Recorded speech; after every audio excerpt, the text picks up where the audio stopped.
Angelica Panganiban at Greg Homan Wedding Welcome Dinner. Kasal ni Angelica Panganiban sa Siargao. Nakatakdang maganap ang pinakaaabangang beach wedding ng mag-asawang Angelica Panganiban at Greg Homan. Sila ay ikakasal sa ikalawang pagkakataon sa Sabado, April 20, 2024 sa isla ng Siargao, Siargao. Bago ang kanilang ikalawang big day, nag-post sina Angelica Panganiban at Greg Homan para sa isang nakamamanghang pre-wedding shoot kasama ang profesional na photographer na si Pat D. Kaagad namang ibinahagi ng photographer ang ilan sa mga larawang kuha niya mula sa mag-asawa na ibinahagi naman niya sa kanyang Instagram account. Sa nasabing mga larawan, makikita ang mag-asawa na gumagawa ng mga sweet poses sa harap ng cinema facade na may nakasulat na, "Save the date," at April 20, 2024.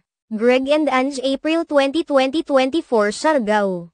Let's get this going. Mababas ang caption ng post. Sina Angelica at Greg Homan ay nauna nang nagpalitan ng "Idos" sa Amerika. Ikinasal ang magkasintahang Angelica at Greg Homan noong bisperas ng bagong taon, ika-31 ng Disyembre taong 2023. Noong bagong taon, ibinahagi ng aktres na si Angelica Pangilinan ng ilang larawan mula sa kanyang malaking araw. Ang mga larawan ay kuha ng photographer na si Pat D. Kaagad namang umani ng reaksyon at komento ng mga kilalang tao tulad ni Marian Rivera, Ann Curtis, Alessandra De Rossi, at Iza Calzado ay nag-react sa magandang balita. Samantala, nagpunta naman sa isla ng Siargao, Siargao ang ilang sa mga malalapit na kaibigan Angelica Panganiban upang saksihan ang pagpapakasal nito sa ikalawang pagkakataon kabilang na sina Kim Chiu, Bella Padilla, Glyza De Castro at marami pang iba.